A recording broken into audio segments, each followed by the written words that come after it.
So here I am outside looking at this insect and wondering, is it alive? Let's find out. I mean, you can barely see the thing. It's a tiny little bee, and I thought it was dead, and then I moved it. I didn't want to hurt him or her. Are you near your end of life? You look injured, buddy. Let's see how close we can get on the camera. Whoa, that's pretty close. Hey, what's that thing hanging out of your mouth? Beautiful insects when they're not stinging you. Now, if I'm not wrong, and I'm hardly ever wrong, only like 400 times a year, I think that's a honeybee. Mike C. from Oregon, if you're watching this, you're into bees. What do you think? Standard honey working bee? Well, I'll come back tomorrow, and if he's still struggling, I don't know what to do. But, nice review of the Samsung, and I love how in the same shot, we flip to my front-facing camera, back to rear-facing camera, and I can also pause and then record again. Day 4 with, not the Galaxy watch, this is the, oh my gosh, this is the Phoenix 7X by Garmin. This is day 4 with the Suunto 9. I wanted to do a GPS test outdoors without my phone because I read in the documentation that it has GPS assist, but so far, so good. Oh, and look at our little friend here. I don't think you can fly, can you? Oh man. You just walked like 20 miles for me. He was over here by the sunglasses. Look how far he walked. Up, 1 mile. Look, I'm not gonna kill you, I promise. Whoa, whoa! You just crossed the Grand Canyon. There's my faithful dog. How you doing, GSP? Huh? You just chilling? One thing I don't like about this watch is that I cannot exit the workout mode, and it's really annoying. So on this one, if I just, let me see if I can do this while holding the camera. If I long press on that bottom button, oh look, now I can go into my settings, I can take off do not disturb mode. This one I can't do that, so I'm not hearing any beeps or getting any notifications because I do not disturb mode so I could sleep in. And that has bothered me for years. If you're making a new watch, yeah, if you can't exit the workout mode, it's not that smart of a watch. And that would be a train in the background. Not ruining my shot, adding some nice ambiance. Our walk, huh, GSP? What do you think? Yeah. Let's check up on our little friend here. He's gonna make it to the grass, I think. Go, buddy, go. Go, buddy, go. Come on, you can make it.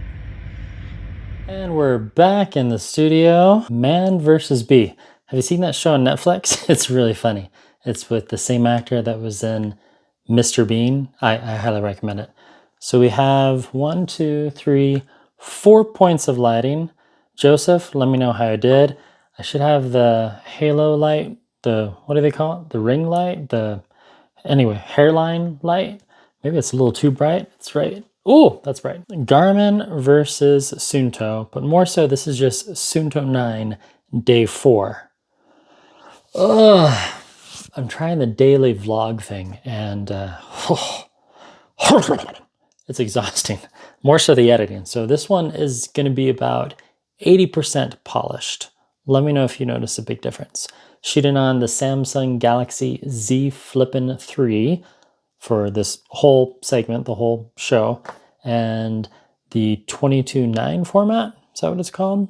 20, yeah, so it's really wide. I like it. It gives that nice zoom perspective. This is my friend David in the background. He is reviewing, I cannot remember the title. I've already watched this video. This is a look at creator VCs in search of tomorrow. the definitive 80s sci-fi documentary. Oh, that's really bright. Sorry about that. And yeah, Film Collector Archive. Film Collector Archive. I am still waking up. Sorry, David. I know the channel name that you have, I promise. Film Collector Archive. Yeah, FCA. Awesome, awesome videos. Really good. And his voice is 80% better than mine. The watches. So far on the Suunto, where's my list? I'm like Santa Claus with this remarkable thing. I make a list and then I check it twice. I find out which watch is naughty and which watch is nice. And then I tell you. Garmin versus Suunto day 3. That was pretty good. I had Garmin on my left wrist all day, Suunto on the right. I'll show you those stats soon. I tried the Suunto link to see if there were any updates for the Suunto 9. Nada, nothing. But the app was nice. The app is actually pretty cool, easy to install and use. Didn't have to log in. Very nice. It checks for settings. It manages multiple watch settings. You can reset all the options just right there. So that's pretty cool. So if you have a problem with the watch and you don't like it or you're going to sell it, I don't know what I'm going to do yet, you can just quickly reset it. You can import, I can't read my own writing, import something log files, dive logs. So if you have one of the Suuntos that's for diving, you can import all your dive logs from your last dive. That's cool. Diagnostics, you can send the log files to support if needed, and actually you can do that on your phone as well. So that's pretty sweet. There's a help, there's about, and then there's quit. It's just a real basic app. Different from the Garmin one for sure, and I don't know if I'll do a full comparison, but I'm running the newest version 2.20.30. Yeah. The step count, we'll get to that. So day 2, I had Suunto on my left, Garmin on the right. Okay, the cons. I have it connected to the OnePlus 9 Pro smartphone, and it's in D&D mode. So my phone is set to Do Not Disturb. And then at 7 o'clock a.m., even though my phone doesn't go out of Do Not Disturb mode until 9 a.m., the watch wakes up at 7 a.m. and I'm getting all these messages from Facebook Messenger and apps and 20 emails, and it was really, really annoying. And sorry, David, I'm going to have to pause you here for a minute. Pause. Then we'll just go to his website for you. That looks better. Ah, beautiful. The watch doesn't communicate to the phone. Now, it could be an incompatibility issue with OnePlus. So I'm going to try to pair it to this one, the Galaxy Z Flip3, later this week to see if, yeah. And then I'll try to pair it to an iPhone. Maybe the communication, the marriage is better. Notifications. Where's the clear all button? And then you do get notifications during the workout unless you put the phone in a Do Not Disturb so you could sleep in after it woke you up at 7 a.m. Yeah. Basically, the fix for that, the workaround, is I need to change my schedule and just make it 8 p.m. to 9 a.m.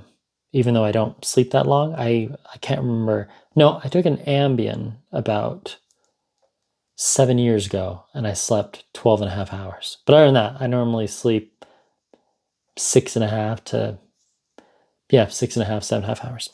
So those are my cons so far. The pros, always on display. Loving the always on display. Intuitive use, yes and no. I had to read the manual. I can't figure out how to turn it off. So that's kind of a con, sorry. If I can't shut the watch off, I don't like keeping it because it's not that I'm a collector of watches. I mean, I have, 10 of them? Okay, maybe with fitness trackers, 14, 15 now. Oh wait, and then I have rings. The rings you can at least put into airplane mode, but you can't really turn those off either. You really have to wear them.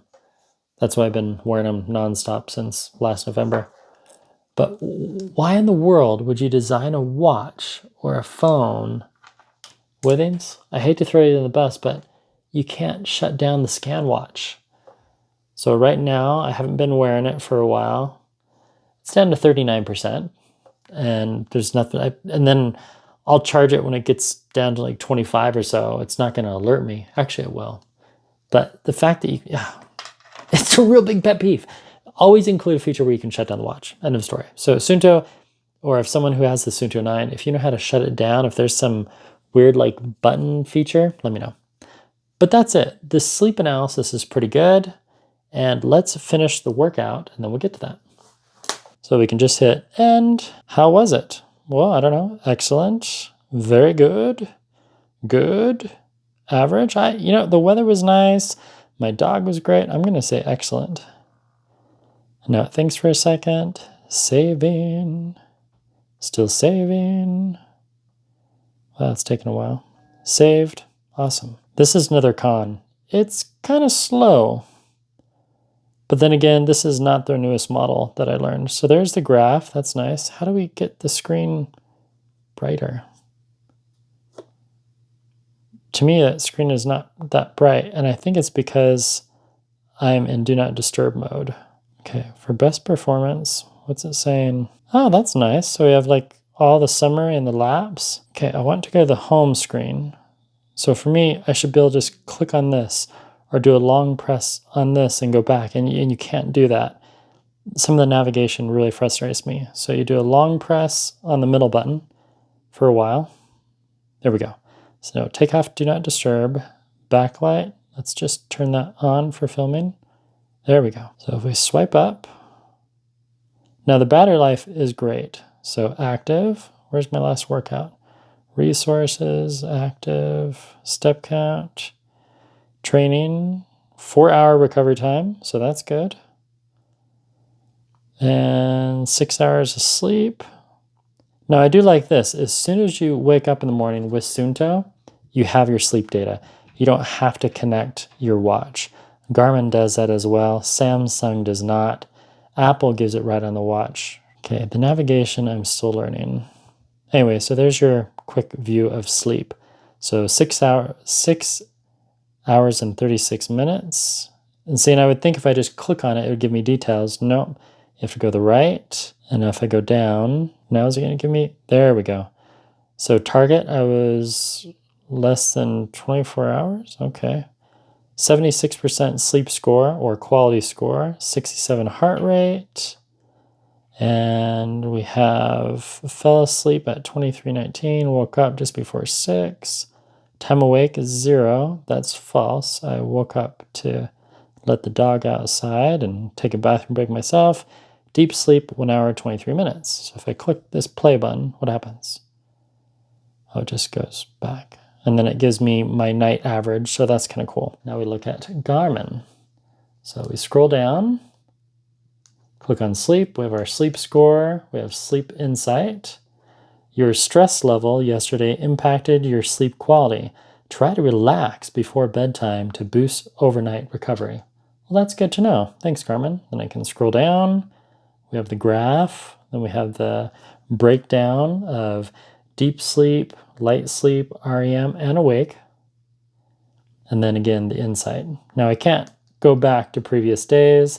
I can turn on sleep mode right then and there. That does not detect naps. And then it gives me a quick summary right there, interrupted.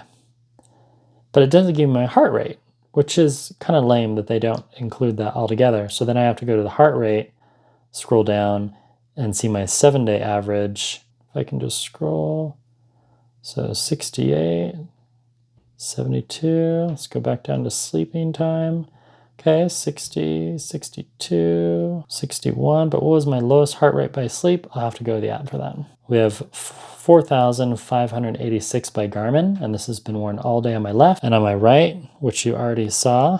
If I'll just do this. Scroll, active, 3,687. Why the difference? What the heck? The other thing that I don't like, well, the cons just keep getting bigger. So we have 3. Now, as far as when I'm sleeping and the watch is in the sleep mode, it doesn't wake me up. It's really good about that whole do not disturb thing and sleep mode. That works great. Does it detect naps? I don't know yet. I'll be testing that out today, hopefully. I just remembered I didn't document the recovery time for both watches. Let me show you that.